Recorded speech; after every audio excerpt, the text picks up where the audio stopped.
De commencer la saison qu'on assiste déjà à des premiers transferts. On connaît aussi la date de l'ouverture des transferts en NBA League de basketball américaine. Donc il y aura de quoi alimenter le contenu de cette vidéo. On est parti, let's go.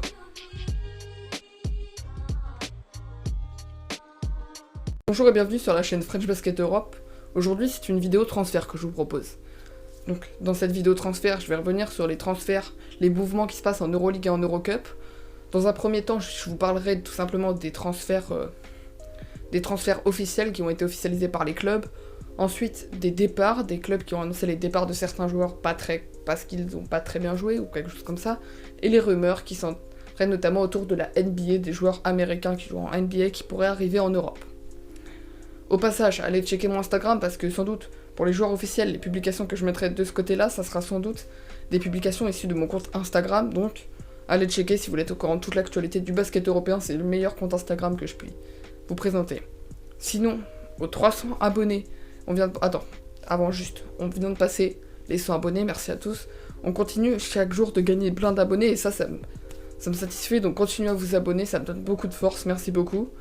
À 300 abonnés les gars sur cette chaîne, on lance les lives, c'est-à-dire des lives où on va parler d'un petit sujet chill, un petit live où on va commenter un match. Voilà, plein de trucs qui pourront aborder sur cette chaîne, donc les gars, road to 300 abonnés. Et attendez, sinon programmé, abonne-toi. Tu sais pourquoi faut que tu t'abonnes? Parce que on a une vidéo qui va sans doute sortir jeudi, le lendemain de la draft NBA, où on va revenir sur notre prospect de basket européen. Si vous me suivez sur Instagram, j'avais annoncé cette vidéo, donc voilà, le prochain rendez-vous, ça sera jeudi, sinon c'est environ une vidéo tous les samedis à 16h sur cette chaîne même. Donc voilà, rendez-vous jeudi pour savoir si Kylian Hayes, Théo Malédon et Deni Avdija vont-ils être draftés. En tout cas, on est parti pour cette vidéo, mettez un max de likes, let's go. Les gars, avant de commencer cette vidéo, sur cette belle image de Deni Avdija, j'avais oublié de préciser tout simplement que je vais arrêter les vidéos top 5 des rounds d'Eurocup et d'Euroleague, tout simplement parce qu'elles font beaucoup moins de vues et que je préfère prioriser les facecam. Toutes ces vidéos seront tout simplement disponibles sur la chaîne YouTube de l'Euroleague. Donc c'est des highlights tirés, donc si vous voulez voir tous ces highlights de round d'Eurocup, d'Euroleague, allez sur la chaîne YouTube de l'Euroleague, le lien est dans la description. Merci à tous de votre compréhension et bon visionnage du coup.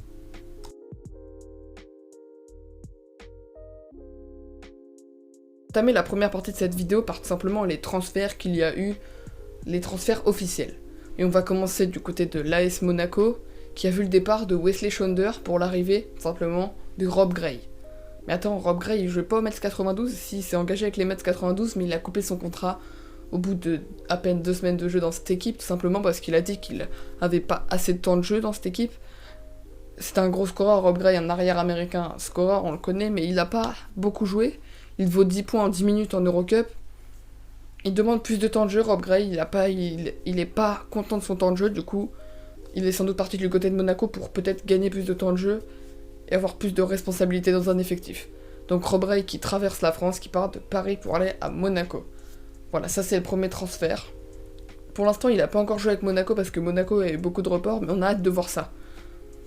On est parti pour le deuxième transfert. Le deuxième transfert, il concerne simplement le Partizan Belgrade qui était à la recherche d'un coach. Le club d'Eurocup qui était à la recherche, qui avait pas un staff très complet dans ce début de saison et qui a trouvé enfin son coach, qui note que Saso Filipovski, le coach du CD Vita Olimpira, qui jouait déjà en Eurocup, en Slovénie donc, un coach européen qui a connu beaucoup de clubs, qui était un petit peu donc dans un club un peu moins fort cette saison, la saison passée, donc là qui a connu vraiment beaucoup de clubs européens, qui est un coach très très expérimenté, qui va aider le Partizan Belgrade à remonter dans ce groupe A, parce qu'il est tout simplement en difficulté. Partizan Belgrade 4ème sur 6, c'est pas une place qu'on a l'habitude de voir pour un club qui joue le titre.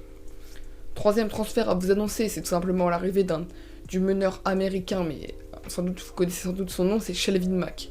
Shelvin Mack, passé déjà par l'Euroleague il y a 2 ans avec l'Olympia Milano, passé par la NBA où il a fait des saisons incroyables au Orlando Magic notamment en tant que meneur titulaire, aux Charlotte Hornets, aux Clippers si je dis pas de bêtises.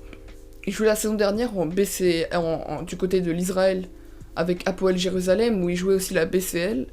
Voilà, donc Shelvin Mack qui va se retenter en Euroleague du côté du Panathinaikos Athènes. J'ai oublié de préciser le club dans lequel il est arrivé, quand même le principal. Mais voilà, Panathinaikos Athènes qui signe Shelvin Mack. Après, parce que en tant que meneur, sans doute qu'il va avoir un gros rôle Shelvin Mack, parce que pour l'instant, les débuts de Pierre Jackson en Euroleague sont pas très concluants, donc voilà, Sheldon Mac, le meneur, qui va pouvoir se reprendre, qui va pouvoir sans doute remonter d'un point de vue de la scène internationale, lui qui s'était enterré en fin fond dans une équipe de BCL qui est 3ème division européenne. 3ème division européenne, entre guillemets.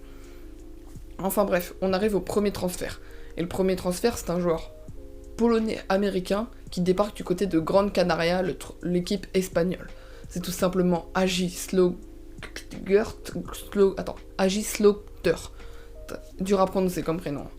C'est donc un américain naturalisé polonais qui jouait la saison passée du côté du côté du Real Betis Séville en Espagne, qui débarque simplement du côté de Gran Canaria pour jouer l'Eurocup.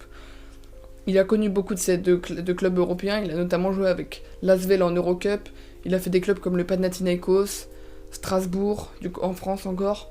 Voilà, c'est un joueur qui a un certain CV, un scoreur, un arrière sûr, on le voit beaucoup lors des Coupes du Monde avec la Pologne, notamment lors de la Coupe du Monde 2019. Son duo avec Satoransky a parfaitement bien fonctionné, donc voilà. Il débarque du côté de Gran Canaria, en espérant peut-être gagner en confiance en lui, gagner en scoring et aider cette équipe de Gran Canaria à remonter pour pouvoir jouer les top places de ce groupe.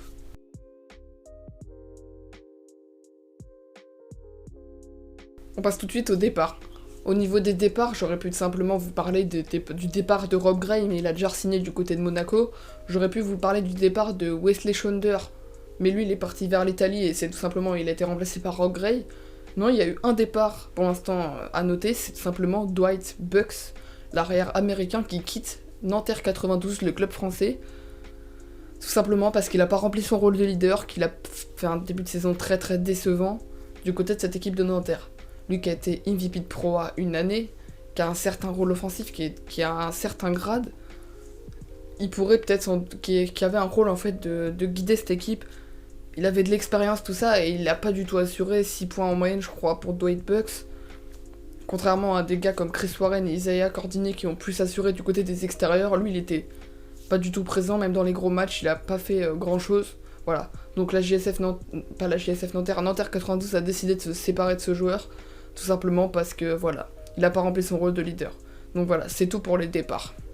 Bon, il risque d'y en avoir d'autres parce que j'ai vu pas mal de rumeurs. D'ailleurs, on attaque tout de suite avec les rumeurs.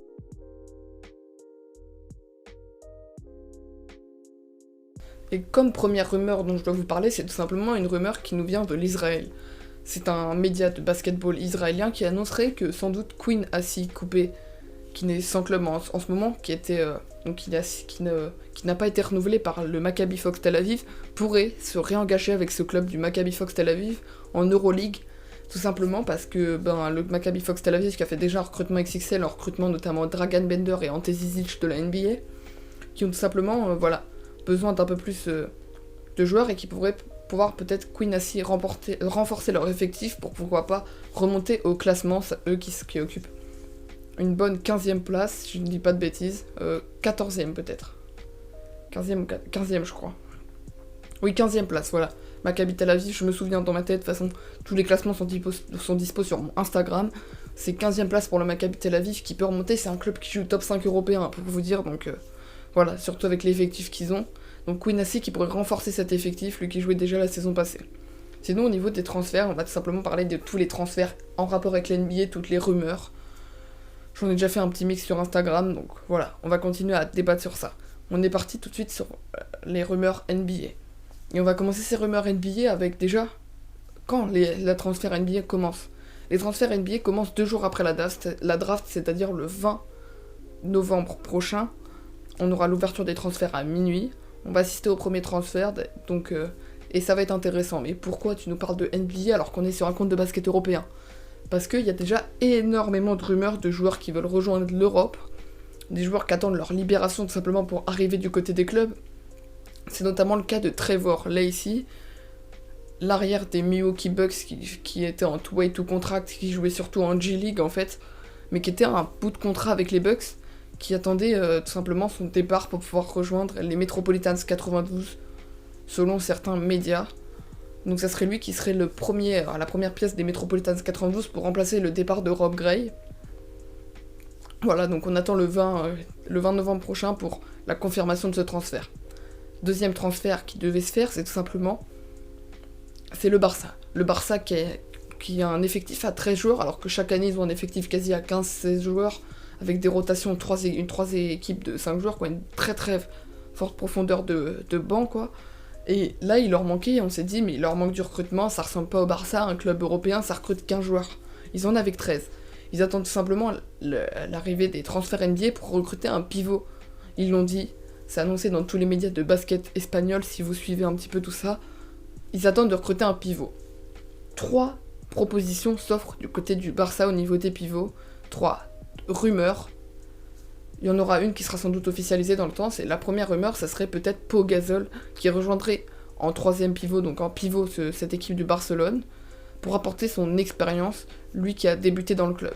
La deuxième possibilité, ça serait que son frère, Marc Gasol, retourne du côté du Barcelone Basket, et ça c'est une des possibilités les plus faisables. Qui va sans doute plus le faire, c'est plus Marc Gasol que Pau Gasol, qui reviendrait du coup du côté de Barcelone, le club qui l'a formé aussi comme son frère. Et la troisième possibilité qui est envisagée, c'est Vincent Poirier, le pivot français, médaille de bronze à la dernière Coupe du Monde, qui a tenté l'aventure NBA avec les Boston Celtics, qui n'a pas été très concluant, lui qui a fait une saison énorme en Euroleague avec Baskonia il y a 2 ans de cela, qui pourrait retenter sans doute son aventure du côté du Barça. Ça c'est une affaire à suivre. Quel pivot signera, on verra ça donc sans doute un peu après le 20 novembre. Troisième rumeur qui traverse la NBA, ce serait le transfert de Facundo Campazzo. Facundo Campazzo, le meneur du Real de Madrid âgé de 30 ans et médaille d'argent de la dernière Coupe du Monde, l'Argentin souhaiterait rejoindre la NBA. Il a dit que ses objectifs, après avoir passé tellement d'années au Real de Madrid ou dans d'autres clubs européens, il veut enfin découvrir le niveau américain, le meilleur niveau, si on peut l'appeler comme ça, entre guillemets. Il veut tenter son aventure NBA. Et pour l'instant, une grosse offre se propose pour lui, c'est tout simplement les Dallas Mavericks qui aimeraient bien le signer. Mais dans un transfert intra-Euroleague NBA. Quoi ? Tu nous parles d'un transfert intra-Euroleague NBA ? Et ouais. Il serait possible que le club du Real de Madrid et le club de Dallas Mavericks échangent tous les deux un joueur.